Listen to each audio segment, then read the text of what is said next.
Hello guys, welcome to ఈ smart education. So friends, మన next TET ఎగ్జామ్కి సంబంధించి జనవరిలో జరిగే టెట్ ఎగ్జామ్కి సంబంధించి ఆన్లైన్ క్లాస్ నిర్వహిస్తున్నాం.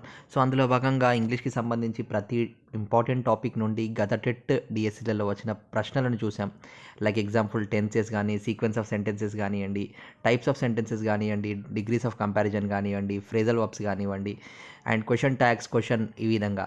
అదే కాకుండా మన ఇంగ్లీష్ టెక్స్ట్ బుక్కి సంబంధించి ప్రతి క్లాస్లోని ప్రతి లెసన్ బ్యాక్ సైడ్ ఉండే ఇంగ్లీష్ ఏదైతే గ్రామర్ బిట్స్ ఉంటాయో అవన్నీ కలిపి ఒకటి వీడియో, ఈ విధంగా థర్డ్ క్లాస్ నుండి 10th క్లాస్ వరకు ఒక్కొక్క వీడియో చేసాం.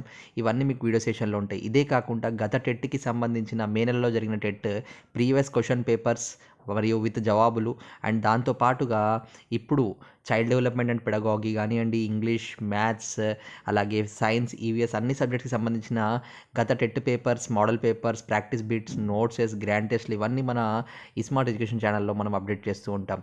మన ఛానల్ని అందరు లైక్, షేర్, సబ్స్క్రైబ్ చేసుకోండి ఫ్రెండ్స్. ఎవరైతే ఇంకా సబ్స్క్రైబ్ చేయలేదో సబ్స్క్రైబ్ చేసి పెట్టుకోండి. ఇంకా మిగతా వాళ్ళకు షేర్ చేయండి, ఎందుకంటే మన ఛానల్లో కేవలం టెట్ డిఎస్సికి సంబంధించిన అప్డేట్స్ మాత్రమే ప్రస్తుతం మనం వేస్తున్నాం, కాబట్టి అందరికీ హెల్ప్ఫుల్ అవుతుంది.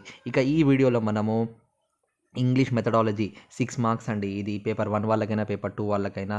సో అందులో approaches, methods, techniques of teaching English and remedial teaching ఈ టాపిక్ నుండి కంపల్సరీ 1-2 మార్క్స్ పేపర్ 1 వాళ్ళకైనా పేపర్ 2 వాళ్ళకైనా వస్తాయి. సో మరి గత టెట్ పరీక్షలలో వచ్చిన ప్రశ్నలు మరియు వాటి జవాబులు చూద్దామండి. ఎందుకంటే మనము ప్రతి బిట్స్లో గత టెట్ డిఎస్సికి సంబంధించిన ప్రశ్నల జవాబులు ఎందుకు చూస్తున్నామంటే ప్రశ్నల సరళి ఏ విధంగా ఉంది, ఎగ్జామినర్ ఏ కోణం నుండి ప్రశ్న అడుగుతున్నాడు, దానితో మనకు చాలా మంచి ఐడియా వస్తుంది. మన ప్రిపరేషన్కి చాలా బూస్టప్ అవుతాయని భాగంగా మనము ఈ కంటెంట్ని ఎంచుకున్నాం. అండ్ ఇక్కడ చూడండి, ఇక డిఎస్సి ఎస్జిటి అంటే పేపర్ 1 2019 18వ తారీఖు జనవరిలో సెషన్ 2లో వచ్చిన ప్రశ్న ఇది. The following is not a teaching method. ఏది teaching method? Continuous and comprehensive evaluation, అలాగే total physical response, grammar transactional method, suggestopedia. The following is not a. So continuous and comprehension evaluation ఈ. So అది answer అండి. And next, Dodson advocated the direct method, bilingual method, grammar translation method, total physical response method. So Dadson advocated the bilingual method. And the third question చూడండి, the physical response believes, total physical response believes in learning by doing. దీని మీద total physical response. ఇది SGT 2019 session 1లో వచ్చిన question. అదే అందులోనే వచ్చిన question ఏంటి? Suggestopedia is related to pseudoscience. Suggestopedia is related to pseudoscience. Question number 109లో అడిగాడు 2019 సెషన్ 1లో. ఇంకా ప్రీవియస్ బిట్స్ చాలా ఉన్నాయని నేను ఒకసారి చూద్దాం ఇందులో. The following aspects establishes a relation between theory and practice of language teaching. అప్రోచా, మెథడా, టూల్సా, టెక్నిక్సా? అప్రోచ్ అనే ఆస్పెక్ట్ మనకి relation between the practice of language teaching అది ఎస్టాబ్లిష్ చేస్తాయట, రిలేషన్ బిట్వీన్. నెక్స్ట్ క్వశ్చన్ చూద్దాం. ఇది మనకి ఏపీ టెట్ 2018లో వచ్చిన ప్రశ్నలు అండి ఇవి. The method that establishes a direct bond between word and its meaning, experiences and expression is direct method. Next, the 3 level of conceptualization identified by Edward Anthony identify చేసిన 3 level conceptualisation ఏంటంటే approach, method and technique. అలాగే direct method is also known as natural method. అదే కాకుండా next చూడండి, what approach the following procedure is connected with warm-up introduction of new grammatical items, reading the text, communication practice. A approach మరి? 1 oral అప్రోచా, situational అప్రోచా, లేదా మనకి ఇంకా 2 ఉన్నాయి ఇక్కడ, communicative అప్రోచా, స్ట్రక్చరల్ అప్రోచ్? ఆన్సర్ వచ్చేసి communicative approach, option number 3. Question number 6 చూడండి, ఇది ఏపీ టెట్ 2018లో వచ్చింది. Grammar translation method lays stress on accuracy. So మరి దీని మీద స్ట్రెస్ చేస్తుంది అక్యురసీ మీద. A set of correlative assumption detailing with the language and learning is an approach అంటే ఏంటండి? A set of correlative assumption dealing with the language and learning, దాన్ని approach అంటాం. ఎపీటెట్ 2018లో వచ్చిన ప్రశ్నలు ఇవి. The following method stresses on the spoken language. The communicative method stresses on the spoken language. One of the important principle of the direct method is sentence is the unit of speech. ఇది directive లాంగ్వేజ్కి ఒక important principle. AP TET 2018లో వచ్చిన ఇవన్నీ ప్రశ్నలు. 10th question చూడండి. Grammar translation method does not give importance to grammar, does not encourage learning through mother tongue, does not help learn English grammar, does not enhances the learner communicative skills immediately. Grammar translation అనేది communication skills యొక్క learner యొక్క దాన్ని ఇమీడియట్గా improve చేయదు. 4th option is correct answer. Next questions చూద్దామండి, ఇంకా ఉన్నాయి మనకి. ఇంకా ఇది ఏపీ టెట్ 2018లో వచ్చిన ప్రశ్నలే. బ్రాకెట్లో ఉంది చూడండి. The following is not A method to teach reading. The selection method is not the method to teach a reading. And overall plan for the orderly presentation of language material is known as a method. Method అంటే ఏంటిది? Method means an overall plan for the orderly presentation of language material. అలాగే the method which establishes a direct bond between experience and expression. ఎక్స్పీరియన్స్కి expression మధ్య direct bond create చేసే method. Word and its meaning, ఇవి అన్నిటికీ చేసేది direct method. ఏ method అంటే direct మెథడ్లో ఇవన్నీ రిలేట్ చేస్తుంది. నెక్స్ట్ 14th క్వశ్చన్ చూడండి. The following method stresses on the spoken language. The communicative method will stresses on the spoken language. The textbook method is called as, మరి textbook మెథడ్ని ఏమంటాం మనం? West's method. West అనే వ్యక్తి scientist అండి.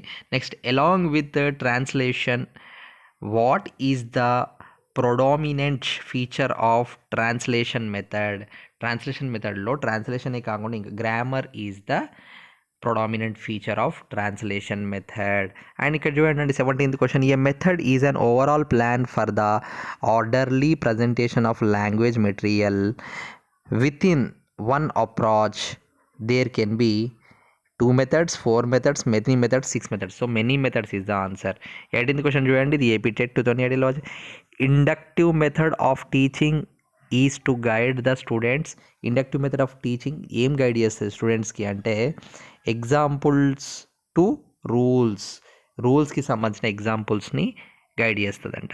Next a perspective approach to grammar is not necessary while writing a novel. ఒక novel రాసినప్పుడు ఒక పర్స్పెక్టివ్ అప్రోచ్ అవసరం లేదు. The approach is not necessary. Next 20th question చూడండి. The skill associated with audio lingual మెథడ్కి ఏ skill కావాలి? Speaking and రైటింగా, listening and speaking. ఎందుకంటే ఆడియోకి సంబంధించి కానీ వినాలి కదా. Next doctor CJ Dodson is associated with bilingual method. CJ Dodson అనే వ్యక్తి బైలింగ్వల్ మెథడ్ని అసోసియేట్ చేశాడు. Next nothing can be learned perfectly, whatever is learned is also forgotten. The type of teaching required to correct this learning problem. So మరి దీన్ని ఏ teaching require అవుతుంది ఈ learning ప్రాబ్లమ్ని? Nothing can be learned perfectly. పర్ఫెక్ట్గా ఏది మనం learn చేయలేము. Whatever is learned is also forgotten. ఏమైతే మనం నేర్చుకున్నామో అది కూడా మర్చిపోతూ ఉంటాం. సో దీన్ని సెలెక్ట్ చేయడానికి రెమెడియల్ టీచింగ్ అనేది కావాలి. Next the first method tried to teach English in India. ఇంగ్లీష్ని టీచ్ చేయడానికి ఫస్ట్ మెథడ్ మన ఇండియాలో ఫాలో అయింది ఏ మెథడ్? గ్రామర్ ట్రాన్స్లేషన్ మెథడ్ని వాడారంట. సో మనకి ఇక్కడ బైలింగ్వల్ మెథడ్, స్ట్రక్చరల్ మెథడ్ ఈ విధంగా ఇచ్చాడు. కానీ ప్రతి ఆన్సర్ వచ్చేసి గ్రామర్ ట్రాన్స్లేషన్ మెథడ్ని మన ఇండియాలో ఫస్ట్ మెథడ్గా వాడారు ఇంగ్లీష్ టీచ్ చేయడానికి. ఏపీ టెట్ 2018లో వచ్చిన ప్రశ్న ఇది. 24th క్వశ్చన్ చూడండి. The new grammatical structure are presented to the students in a real language context and later student realize the rules from the practical examples. The approach of grammar teaching. First rules చెప్తారు, మళ్ళీ తర్వాత ప్రాక్టికాలిటీలో వాళ్ళు దాని యొక్క సంబంధించిన అవి examples చూస్తూ ఉంటారు. ప్రాక్టికల్ ఎగ్జాంపుల్స్ అనేది వాళ్ళు ప్రాక్టికల్ టైంలో. ఇది ఏంటి మరి ఇది ఇండక్టివ్ అప్రోచ్ కిందికి వస్తుంది ఇది. నెక్స్ట్ చూడండి మనకి 25th question. The objectives of the direct method is to develop personality, to develop health, to increase the power of comprehension, to develop a command over the target language. Answer వచ్చేసి 4th option. The objective of the direct method యొక్క main objective ఏంటంటే to develop a command over the target language. Next 26th question చూడండి. When the reader is looking for specific information she adopt the technique of. Specific information కోసం scanning అనే technique కావాలి. నిన్న కూడా మనకు వచ్చిందండి. మనం ఒక రైల్వే స్టేషన్లో ఏ ట్రైన్ అనేది ఒక లిస్ట్లో చూడడం కానివ్వండి, దాంతోపాటు మన హాల్ టికెట్ నెంబర్, మన రూమ్ నెంబర్ ఏంటి అని మొత్తం నెంబర్స్ చూడడం కానీ, మన ఎస్పెషల్లీ మన ఇట్లాంటి వాటి అన్నిటిని స్కానింగ్ కిందికి వస్తుంది. The term communicative competence was coined by Hymes. Communicative competence అనే వర్డ్ని ఎవరు చెప్పారంటే హైమ్స్ అనే వ్యక్తి. Last but not least, micro teaching is training technique. Micro teaching అనేది ట్రైనింగ్. ఇవన్నీ టెట్ 2018 ఆంధ్రప్రదేశ్కి సంబంధించిన వచ్చిన అవి అండి. సో ఈ విధంగా ప్రతి టాపిక్ నుండి మనం ఇస్తూ ఉంటాం. సో టీచర్ జాబ్కి ప్రిపేర్ వాళ్ళందరూ కూడా మన ఛానల్ని కంపల్సరీ లైక్, షేర్, సబ్స్క్రైబ్ చేసేసుకోండి. సపోర్ట్ చేసే వాళ్ళందరికీ థ్యాంక్ యూ వెరీ మచ్ అండి. మీకు ఏదైనా టాపిక్ మీద కామెంట్స్, మీకు ఏదన్నా టాపిక్ మీద మీకు వీడియోస్ కావాలంటే కామెంట్ సెక్షన్లో కామెంట్ చేయండి. అండ్ మిగతా వాళ్ళందరికీ షేర్ చేసి వాళ్ళందరికీ కూడా హెల్ప్ చేస్తారని భావిస్తూ ఇంతటితో వీడియో ముగిస్తున్నానండి. Thanks for watching. Thank you all.